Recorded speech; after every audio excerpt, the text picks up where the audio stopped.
Good evening. Thank you so much. Thank you for joining us tonight.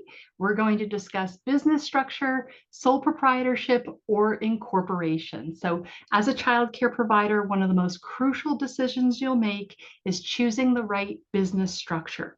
And this choice can significantly impact your legal liability, your tax obligations, and your overall business operations.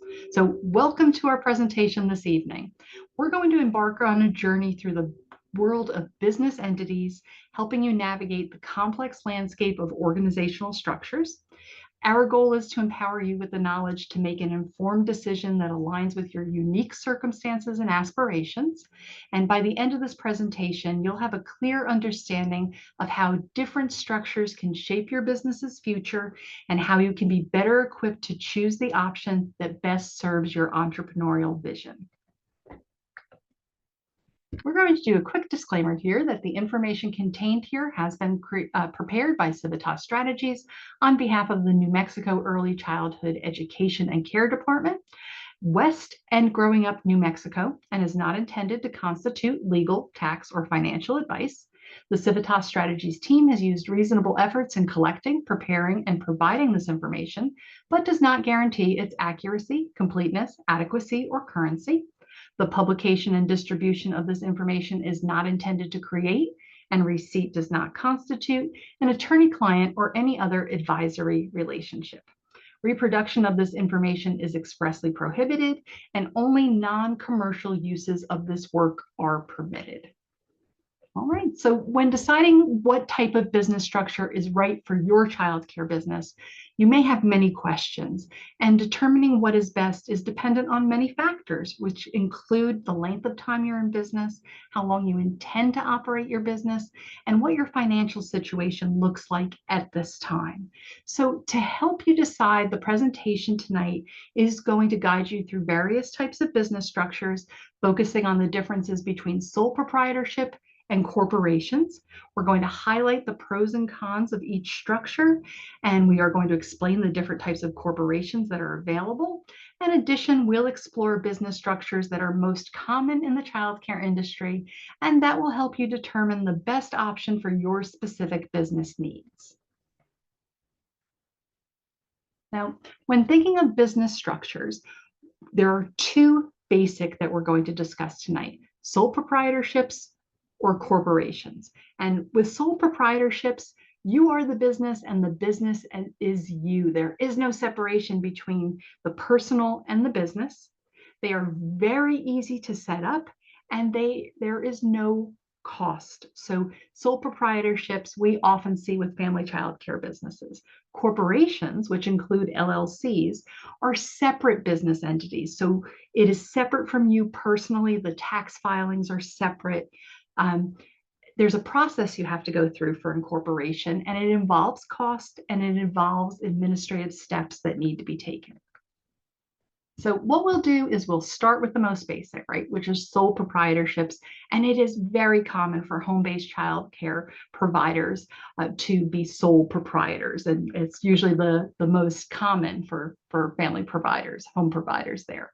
So a sole proprietorship is one of the most basic business forms there. Like we said, right, inexpensive, really no cost, simple way to start a business. All it requires is a single business owner. That business owner basically creates the company. They obtain the necessary licenses and permits as needed with childcare. And in sole proprietorships, the owners are considered to be self-employed. So as far as the IRS is concerned, you are self-employed. Now, there is a situation with sole proprietorships, is that because you are the business and the business is you, that means when it comes to taxes and liability, there's no separation between you as the person and you as a person and you as a business owner. So when it comes to liability, what that means is if you were to have business debt, your personal assets are not protected. They could be legally seized if you defaulted on a loan. Now, on the positive side, it's inexpensive, right? But we do have to take this liability situation into consideration. So all of your personal assets are vulnerable should someone ever sue the business. If you have any type of loans that are not paid, Personally, you are responsible for that. Now, when it comes to taxation, sole proprietorships are what are known as pass-through businesses. And what that means is that the profit from your business, which is the money that you have after you've paid all of your expenses, and that's the amount that's on line 31 of your Schedule C, that amount passes through to your personal tax return, right? And that's considered to be your income. So anything that is on line 31 of the Schedule C, first you pay the 15.3% self-employment tax, and then that number on line 31 is also carried over to your personal 1040. So that's how taxation works for sole proprietorships. Now let's take a look at corporations. So a corporation is a business basically that has been incorporated, which results in a separate corpus or body. So where a sole proprietorship is not separate, right? And a business owner is liable for all of the business debt. What basically happens with a corporation is it's a separate entity. So it's no longer you are the business and the business is you. Instead, you have your personal and you have your business. So your personal assets when you are a corporation are protected. All right, so that's really important to know. There are separate tax filings if you are an S corporation, a C corporation, or a LLC electing to file as an S corporation or a C corporation. Those have basically would mean that you would not be filing your 1040, filing your business taxes on your 1040. That would be entirely separate filing for that. If you're a single member LLC, LLCs being one type of corporation, actually then you'll have the liability protection, but you would be filing on the same Schedule C that you would file when you were a sole proprietorship there. So there are advantages, tax advantages to some corporations, all right? So when we think about what types of corporations exist, we will look at these top 5. Nonprofit corporations, C corporations, S corporations, partnerships, and LLCs, limited liability companies. So these are the different types of corporations. All right. Talking about nonprofits, just so you know, nonprofits are charities. So they are public serving companies that are not owned by an individual, and instead they have a board of directors who are typically not employees, and that board of directors leads the organization. So nonprofits can be difficult to manage day by day because the director of the childcare business would need approval from the board, or childcare nonprofit, I should say, would need approval from the board to make key decisions. All right. The organization as a rule is not supposed to be operating as a profit. And there are very specific rules about how money brought into the nonprofit can be spent. So on a positive side, most nonprofits are exempt from federal, state, and local taxes. There may be opportunities for government and foundational grants, right? So there may be more grant opportunities allowed to nonprofit corporations. So nonprofit, no owner, board of directors, right? And there is a structure that needs to be followed. So if you form a nonprofit, understand you do not own that, right? So you are not an owner. You form a nonprofit, you would end up being an employee, and then there would be a separate board of directors that exists. So that's a nonprofit. Let's look at the other remaining types of corporations.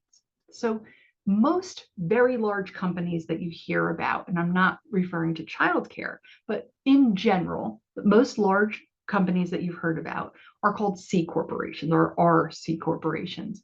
And C corporations are actually owned by shareholders. And that structure is very easy for large enterprises because it allows ownership to be transferred between shares. But C corporations are the most, excuse me, we're just letting somebody in. C corporations are the most complex in terms of their legal requirements, and they're the most expensive to run in terms of administrative fees, and taxes. Now, they also suffer from what's called double taxation, which is the profit of the company is taxed at a corporate rate, and then the owners need to pay additional income taxes on it, right? The shareholders. So for most childcare businesses, the additional efforts of a C corporation in terms of the paperwork, all of that, as well as the taxes, most of those situations outweigh the benefits. So we don't see many C corporations in childcare. S corporations, however, in reaction to all of the complexity of owning a C corporation, the federal government created a small business version, which is called an S corporation. So the S corporation is a separate legal entity from you personally. So just like a C corporation is also separate, but it's limited to the number of owners that it can have. There are reductions in taxes. So there's a tax benefit to having an S corporation, basically. So there is a situation that basically reduces taxes through a reasonable salary. And we're going to talk a little bit later about, we'll talk next about what a reasonable salary is there. So the way that this works is that you pay withholding taxes. You're paid through owners and employees are paid through W-2, and the business pays withholding taxes on those wages. Those wages need to be what's called a reasonable salary. And then the remaining profits go to the owner's personal taxes, and they don't pay the self-employment tax on that remaining profit like they would if they were a sole proprietorship, right? So they're not paying that 15.3% on the whole profit as you would if you were a sole proprietorship. S corporations are much less complex to manage than C corporations. But as an S corporation or an LLC that chooses to file as an S corporation, owners must pay themselves what is known as a reasonable salary, right? And that is that the business and the owner are paid through W-2. They have with their taxes are withheld through the business, which happens to also be 15.3%. So the business is going to be paying 15.3% on the reasonable salary. What a reasonable salary is that it needs to be typically between 30 to 50% of your total compensation. And how do we figure that out? Well, you have to research what reasonable compensation, your reasonable salary will be. So you're going to survey other similar positions that are advertised online. You want to find salaries that are in line with the type of duties you perform. So you may not need to look at ownership salaries if you're doing a lot of, let's say, teaching and things of that nature. You could look at the salaries paid to teachers. So you want to look for salaries that are aligned with the type of position and the work that you as the owner perform. And that's how you'll determine what the reasonable salary is. You will then be paying yourself that reasonable salary via W-2. The business will be paying, you'll have taxes withheld yourself, but there also will be taxes, payroll taxes that the business pays. Business pays the payroll taxes. And then after that, any profit that remains transfers over to your 1040 without you having to pay 15.3% self-employment tax. So there's a benefit to S corporations. Now, S corporations you'll see here LLC/S corporations, right? So S corporations or LLCs who declare to file as an S corporation have this benefit, right? So basically, the profit is ordinary income and is not subject to that 15.3%. So the way that works, right, is that we're going to look at an example now. And this example is that if there was $30,000 in reasonable salary, let's say $30,000 in reasonable salary, or excuse me, $30,000 at the end of a Schedule C that you pay self-employment tax on. So let's say we have $30,000 if we were a sole proprietor. Okay, so or a single member LLC. That sole proprietorship would be paying 15.3% of self-employment taxes on that $30,000, which would end up to be $11,190 in taxes for a sole proprietor or single member. And then that gets carried over to their 1040 and they pay 22% on average income taxes. Now, if they were an S corporation or an LLC electing to file as an S corporation, they could claim a salary, let's say $12,000. They do some research and they find that a salary that's comparable to the position that they are in, the role that they're playing in their business, pays $12,000. Well, that $12,000 gets paid to the business owner via W-2, and there are going to be business taxes. The business is going to be paying taxes on that, and the owner will have their withholding taxes.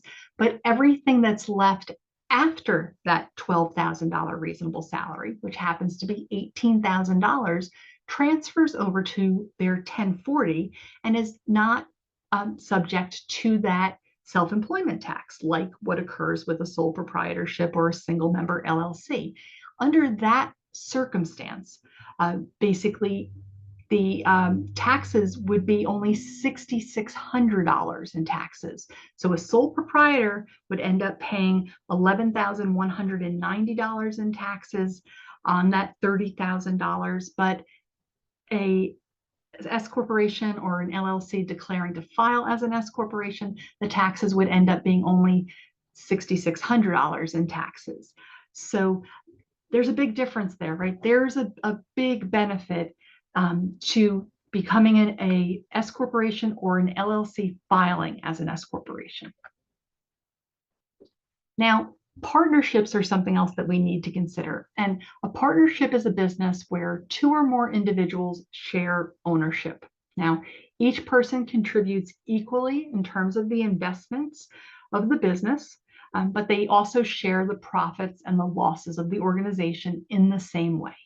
Now, because the nature of a partnership involves shared governance, shared rules, there have to be very explicit processes to address how to resolve disputes, how to share profits, and how to change ownership. So there's a lot that goes into partnerships. There's a lot of administrative and rules that need to be followed there. Partnerships are usually very inexpensive to set up, but there's shared liability between the partners, and there is this governance, right? These rules and these required processes. So that's what it looks like to become a partnership. Now, a very typical type of corporation is a limited liability company, which is an LLC, right? So LLCs have basically offer small businesses the greatest ease of, a very great ease of setup, flexibility, ownership advantages. They can be owned by one or more individuals. They cost less to start up and maintain than S corporations or C corporations. Now, there are different types of LLCs in the fact that there can be, well, LLCs have the ability to decide what how they would like to be taxed. So an LLC, let's look at the different ways that an LLC can be taxed. I do want you to keep in mind that while, yes, you have the choice of corporation taxation method, you can only change that election once every 5 years. So let's say you become an LLC, right? You become an LLC and then you are allowed to choose how you would like to be taxed. So an LLC is governed first and foremost by the state, the governance. So they're a state level corporation, but for your federal taxes, you have to let the IRS know how you want to be taxed. So when you start the LLC, you need to choose which type of corporation you want to be treated for tax purposes. And again, what's nice is that, right, we have these annual choices of corporation taxation. So C corporation, S corporation, sole proprietorship, or partnership. So, and a sole proprietorship as an LLC is called a single member LLC. So when you become an LLC, you have the option to file your taxes in any of these ways there. So what happens a lot of times is people will start a business, become an LLC, and we'll talk about what some of the benefits of an LLC are in just a moment. But what will basically happen is that as they grow, they will then perhaps choose to change the way that they're taxed. And I can tell you that, as we saw before, right, S corporations have quite a benefit for taxation. So definitely, we see many LLCs decide to claim and file as an S corporation, but they don't have to become an S corporation. So what we want to do is determine then, now that we know the different types of business structures, which one would be right for you? What would be right for your business? So you're going to ask yourself the following questions. Am I new to my business? Do I have plans to stay in childcare for at least 2 years? Am I making $15,000 or more in profit? So we ask those questions, and then we look and say, hey, what should we consider? Well, there would be usually 3 different types of structures that you would consider. If you're brand new, usually you become a sole proprietorship, especially if you are a family home childcare provider. Then as the business starts to grow, you become an LLC. Well, an LLC has the benefit of all of the limited liability, right? It's separate from your personal assets. So as you get stable, you become a single member LLC. And then once the business is generating at least $15,000 in profit, you can take your LLC and declare to file as an S corporation, or you could become an S corporation. Much less likely is becoming a C corporation, but that would still be an option there. So let's look at the pros and cons of each, right? So sole proprietorships, right? Easy to set up, easy to maintain. The simplicity is what makes it so attractive, an option for many new business owners who want to get started quick without complex legal or procedures or extensive paperwork. But there's a couple of the drawbacks, right? The con is that self-employment tax, right? So basically, as a sole proprietor, every dollar of profit is taxed at 15.3% for self-employment tax.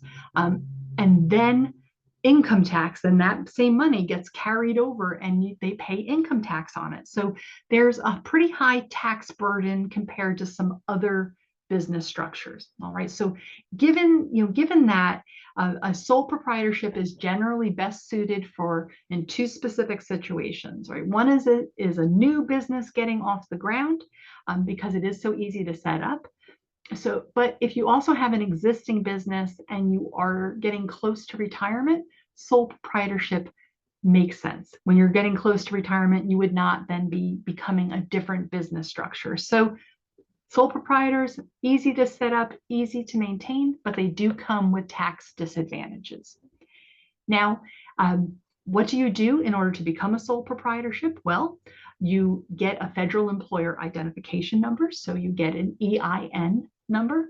You register your business with the local government as needed, and then you set up a business name. So doing business as, which is known as a DBA, right? So you'll get that EIN number. It's not always required for a sole proprietorship. You could just use your social security number, but we would recommend getting an EIN and keeping your social security personal information separate from the business. So EINs are a very good idea there. You register the business locally, you set up a name. So again, right, a sole proprietorship, very, very easy to do. When it comes to choosing a business name, right, that's also known as a trade name. So a DBA, doing business as, or a trade name. It allows you to operate your business under a name different than your personal name, right? So instead of operating, let's say, under John Smith, you could operate under John's Childcare. So it's great it makes you look more professional. It's great for branding purposes, and processing, registering as a DBA does change from state to state. So you'll want to look at your state requirements there. So once you've done all of this, you've set the solid foundation for being a sole proprietorship. Now, your next option is a single member LLC.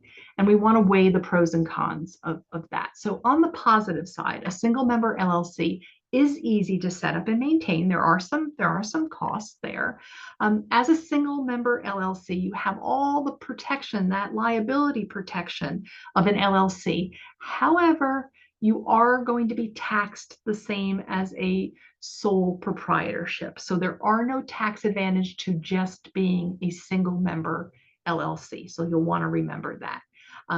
But as an LLC, your personal assets are protected. So the business is considered to be separate, but the way that you file taxes are the same as you would file taxes for a sole proprietorship there. So keep in mind still that 15.3% self-employment tax there. So what we would suggest is that if you're going to be in the field for at least 2 years, or the business is stabilizing, right, this would be a great time to become a single member LLC. So to do that there, that liability protection is key. So you'll want to definitely think about that. Single member LLC, there is some expense, but it's easy to set up, and then you're protecting your personal assets. How do we do it? Well, you basically will create an LLC either with the assistance of an attorney, or there are online services you could use. You'll have an EIN number. Even if you don't have employees, you're still going to have an EIN number so that you don't have to use your Social Security number. And then you register your business with the local government as needed. Now, an S corporation or an LLC declaring to file as an S corporation, right, has advantages and disadvantages. So the positive side are those significant tax advantages for business owners. So it has all, as well, has all that liability protection, right, of a LLC. So S corporations and LLCs have the same legal protection, that same liability protection, limited liability there. But when you set up an S corporation, there definitely is a more complex process to doing that. S corporations as a whole, they require separate record keeping, and there are separate taxes, right? You're no longer just filing a Schedule C in your 1040 as you would a sole proprietorship or a single member LLC. So an S corporation does have more complexity. An LLC declaring to file as an S corporation, there is more complexity than just being a single member LLC, but you do have that benefit, that tax benefit, right? Where we're going to pay ourselves a reasonable salary. And then after that reasonable salary, which is taxed through the business, the profit that remains transfers over to the 1040 without paying that 15.3% self-employment tax. All right, so there are a lot of benefits to either being an S corporation or an LLC declaring to file as an S corporation. Some great tax benefits. We say it's a good idea to start thinking about that if you have a net profit of $15,000 or more. So if you choose to be an LLC filing as an S corporation, you create the LLC with the assistance of an attorney. You establish this basic LLC business structure. You get your EIN number, just like we would be doing before. And what will happen is that you then will file the form 2553, and that lets the federal government, the IRS, know that you want to be taxed as an S corporation. So you create the LLC, you go through all the standard LLC steps, but you file this form and it allows you to be taxed as an S corporation. It does mean that you're going to have payroll because you're going to be paying yourself as well as any employees via W-2. There's separate record keeping that needs to happen. So there needs to be financial separation if you're going to be an LLC filing as an S corporation or becoming an S corporation. So you have those options there. Now, how do we go about incorporating? Well, what we're going to do is we're going to find that you may need some assistance with the process, which is basically we say either hire an attorney, An experienced lawyer can provide strong guidance throughout the LLC formation process, and they can offer valuable legal advice tailored to your specific situation. However, it is important to note that this option can be expensive, and that can be a factor for some business owners. Alternatively, you do have the ability to use an online service to form your LLC. And that method is generally less expensive than hiring an attorney, which makes it attractive. But keep in mind, if you needed additional advice or guidance, you're going to have to pay for that additional advice. So you do want to kind of keep that in mind. This is what you would do for any type of incorporation, right? So an LLC, an S corporation, a C corporation, this is the process which you would go through. You'd either choose an attorney or you would end up doing that yourself there. So what you want to do is you want to do some research into each option and say, hey, which is the best way for me to go ahead and set up my corporation? Should I be using an attorney or should I be using an online service? You'll make that determination and move forward from there.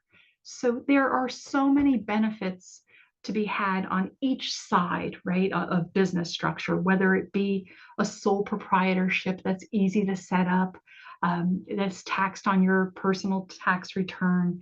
Again, you are paying the 15.3% self-employment tax, but sole proprietorships, very, very easy to set up. The next step is an LLC, single member LLC, where you have all that liability protection, limited liability protection.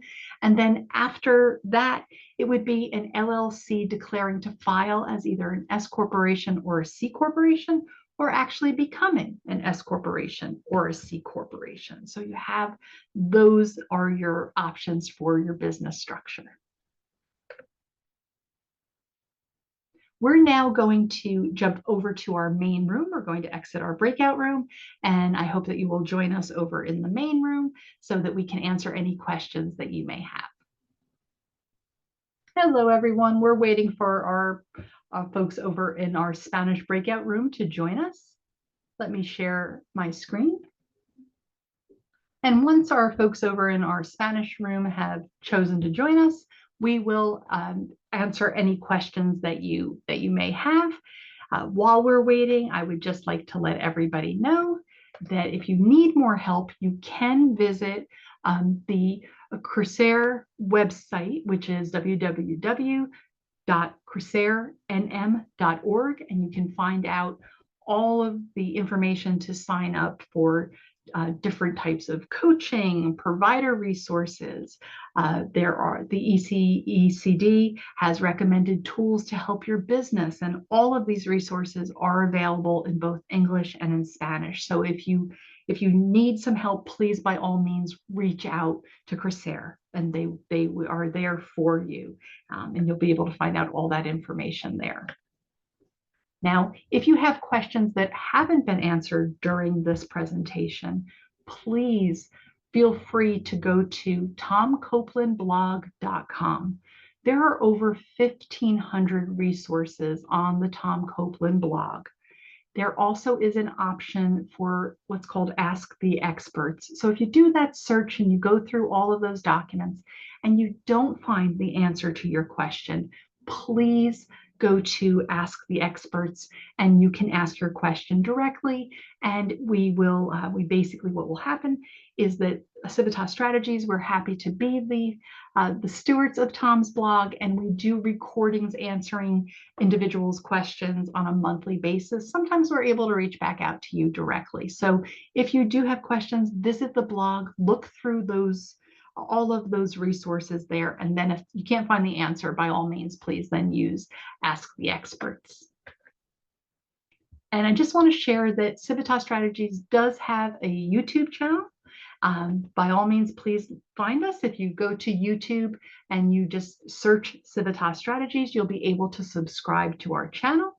And we do have over 600 videos there. So we've got videos on every topic you could imagine: English, Spanish, updates, and Ask the Expert videos. That's where we post our Ask the Expert videos. So please, by all means, feel free to join us over at either the blog or on YouTube. And again, I will share the Procer website. Excellent resource. And we're just waiting now for our folks to join us over from the Spanish room. So they will be coming back to join us shortly. Please just bear with us while we wait for everyone. I will say in Spanish and then translate in English, so Well, we can all. and if you know the answer, Carlos, feel free to just answer in Spanish. So it's entirely up to you, but I'm here for you if there are any questions you'd like me to help you. Ok, tenemos la pregunta de Iris. Solo una disculpa, solo para ir respondiendo sus preguntas. Pregunta Iris Ortiz. Entonces, si se tiene una LLC que se tiene que cerrar o dar de baja, si ya no está abierto ese negocio, voy a traducir la pregunta al inglés. Jen, the question is if I have to close or finish an LLC if the business is not open anymore. So yes, there is a procedure. You could keep that LLC open, but there are procedures that you can go through to close the business, to finalize the closing of the LLC. So that is entirely up to you. Is there a possibility that you would be opening later on?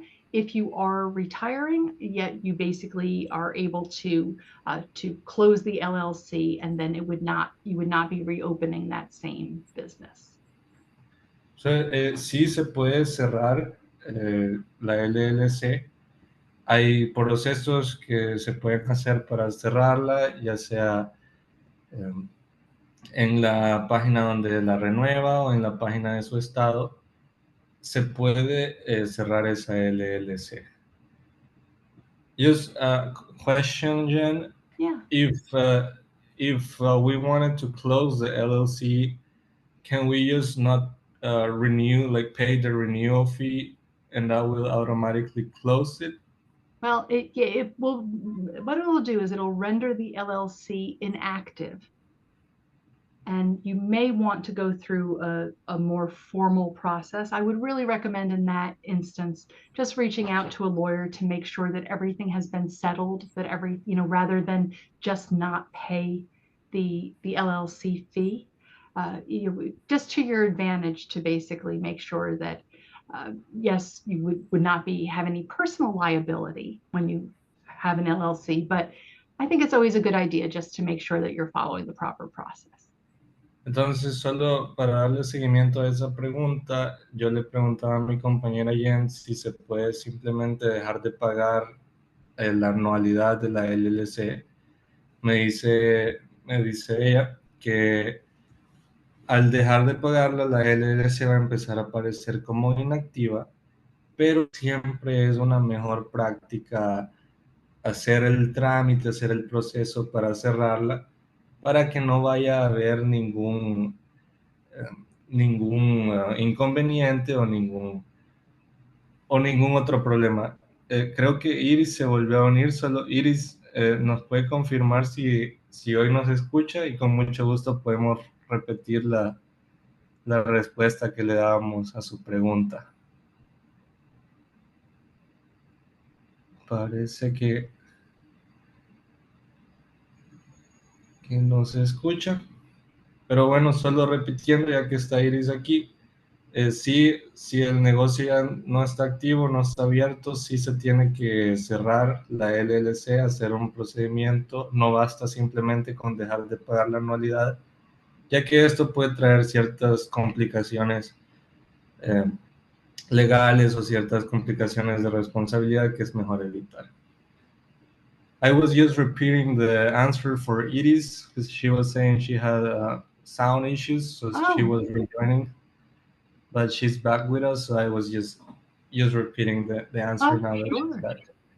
Absolutely. I'm just sharing, where our folks can reach out if they have any questions, if they need more help that way. But do we have some more questions, Carlos?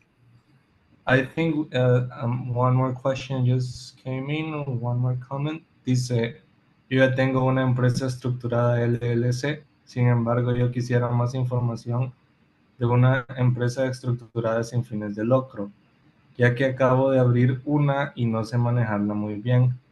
Me gustaría tener asesoría y hacer ciertas preguntas. The comment is, I already have an LLC. However, I would like to get more information about a nonprofit or corporation or nonprofit structure because I just opened one and I'm not sure how to handle it as much. So I would like to have some Sure. coaching and make some questions. Yeah. So what I think would be best, or so we know that nonprofits are very complex, right? There are a lot of rules around them.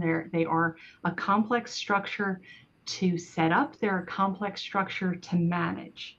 And I think, Carlos, that this would be the perfect opportunity because we do answer questions on, Tom Copeland's blog, where I would recommend that she be able to put together a list of questions, although I'm happy to answer anything that I can tonight, but going to the blog and using the Ask the Experts option and basically letting us know what her specific questions are. She will then be able to see a recording. Will have somebody record the answers in Spanish, but if she has any specific questions tonight that I can help her with, I'd be happy to answer those. Yolanda, solo traduciendo un poco la respuesta de mi compañera.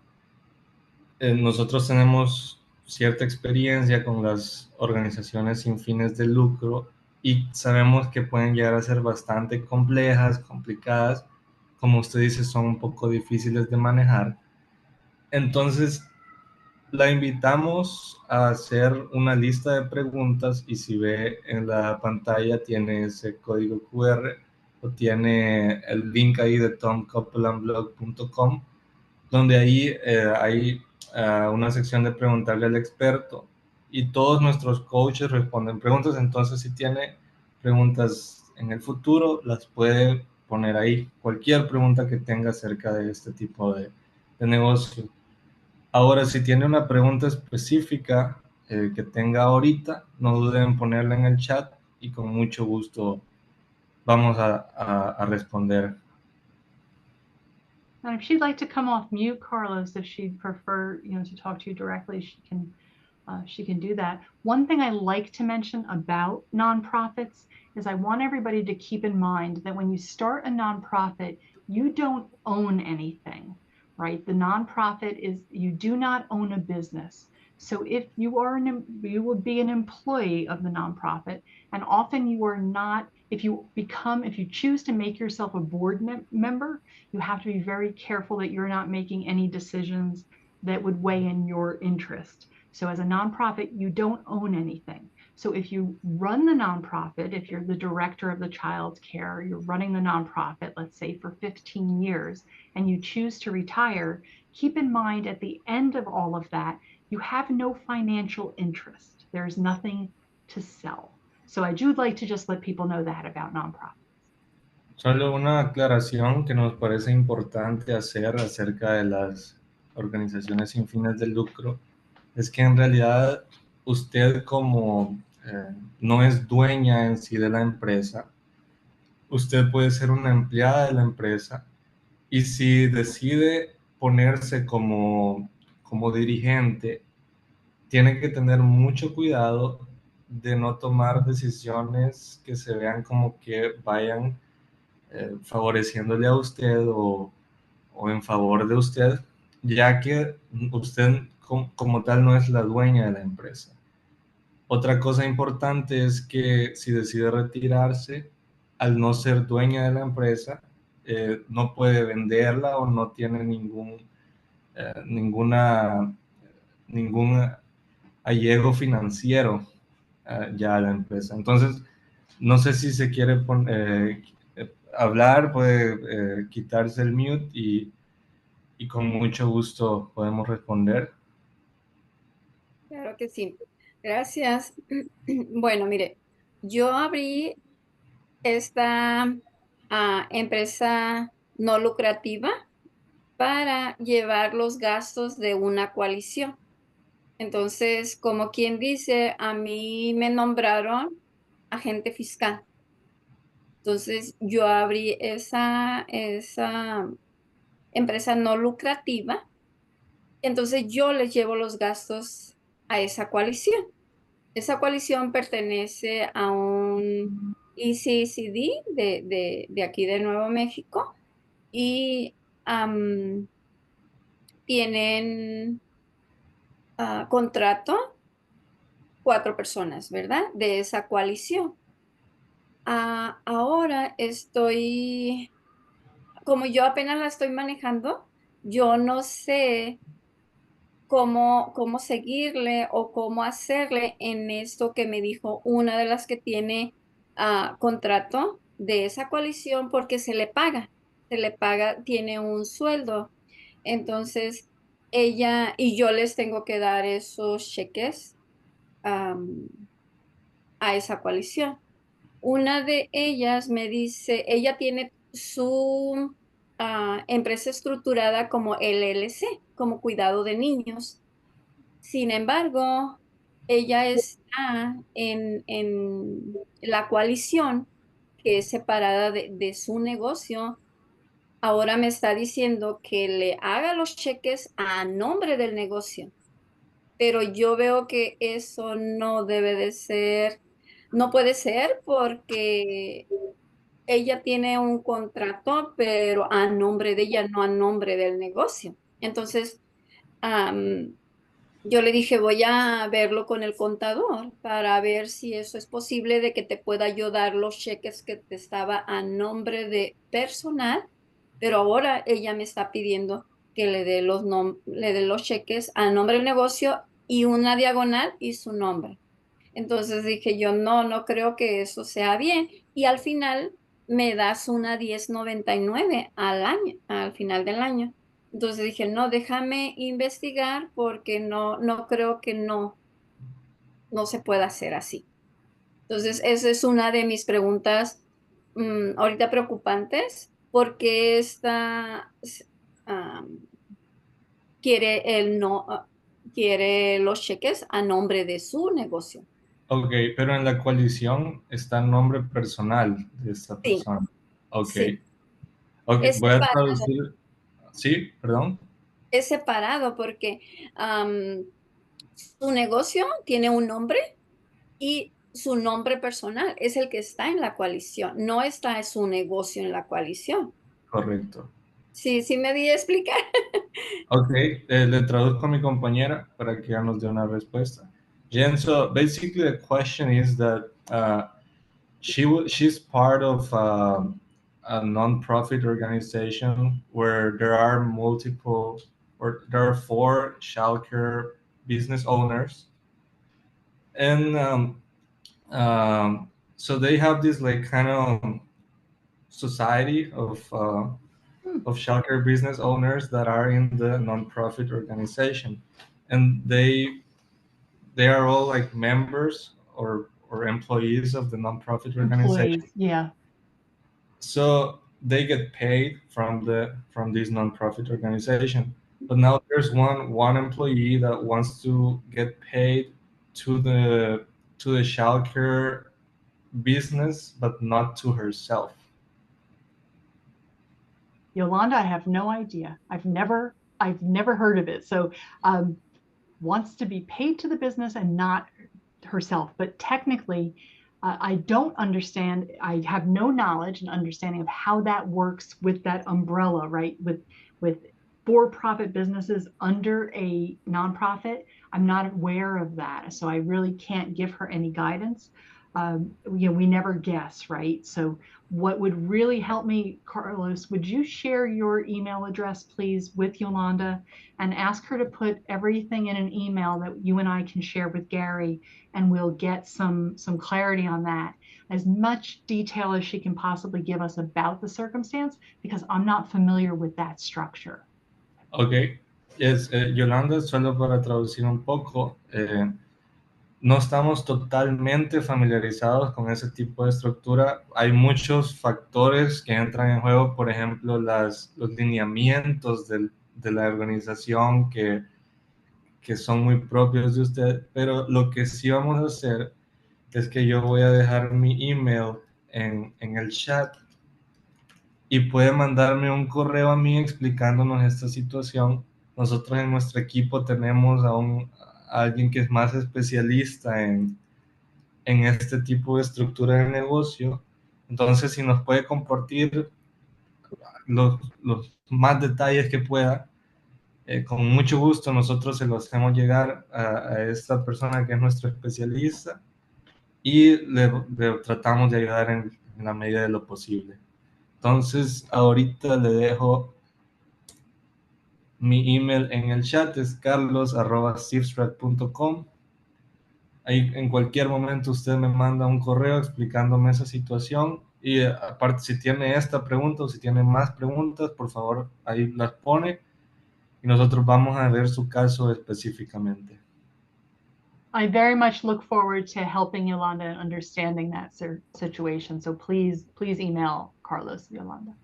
Sí, sin dudas, nosotros estamos a la orden para cualquier pregunta que tenga. Nosotros la vamos a poner en todo nuestro equipo, que tenemos gente muy experimentada en este tipo de temas, así que por favor no duden en mandármelo al correo. Sí, porque, Carlos, muchas gracias porque el contador me cobra $50 por cada consulta que le haga. Entonces, sí, sí se me hace mucho, porque es una empresa no lucrativa, ¿verdad? Si fuera mi empresa LLC, pues todavía, pero es una lucrativa y aún así, pues me cobra por cualquier consulta que le haga. Sí, sí tengo varias preguntas, Carlos. Entonces, mm, ¿quiere que le ponga mi correo electrónico también o está bien que yo le Sí, escriba? sí, solo escríbame, está bien, yo me estoy pendiente de recibir su correo, solo en el correo sí puede poner yo soy Yolanda del seminario y ya con eso vamos a saber qué es usted. Sí, porque acabo de tener una junta con ellos y como que siento que están confundidos, que es una empresa lucrativa que yo realicé para darles el servicio, porque yo también soy miembro en esa Correcto. coalición. Entonces, como que están confundidas y me están como pidiendo órdenes. Házmelo Sí, usted ya a esto nombre de hoy en adelante y luego ya al final del año, pues me das una 10.99. O sea, ¿cómo dije yo? ¿Cómo que tú me estás pidiendo cómo yo voy a hacer? Y yo llevo todo lo de los pagos de mi empresa, el LLC, el Estado, el federal, todo yo lo hago. Pero digo, no, esto no puede ser. A pesar de que sí, no, es es más complicado que eso y es difícil de entender, como usted dice, probablemente que ellos no entiendan exactamente de qué se trata. Así que sí, nos pone todos esos detalles, nosotros con mucho gusto le ponemos todos los recursos, toda la información que tengamos para que tal vez le pueda ayudar y puede hacer clarificar algunas de esas preguntas. muy bien, claro que sí. Perfecto, entonces esperamos su correo y ya sabe que estamos siempre a la orden. Muchas gracias. No, gracias a usted. Y I think, Jen, we can do the closing All slides, so right. I can do them in Spanish. You want to go ahead and put everything, put up I'll stop share. You want to put up your screen? Sure, Yeah, absolutely. well, yeah, that way everybody can see that in Spanish. I want to be here. Solo vamos a presentar las últimas diapositivas, que si necesitan más ayuda, está el sitio web de Crecer Siempre. Igualmente está en nuestro blog de Tom Copeland, de Preguntarle al Experto. Hay muchas preguntas y respuestas que han hecho ya proveedores de cuidado infantil. Por último, también les dejamos nuestro canal de YouTube. Y ya saben, ahí está mi correo. Yolanda, esperamos su correo para poder ayudarle, y también si alguien más tiene alguna pregunta específica que quiera mandarme al correo, estamos a la orden. Entonces, gracias por acompañarnos. Eso ha sido todo por hoy.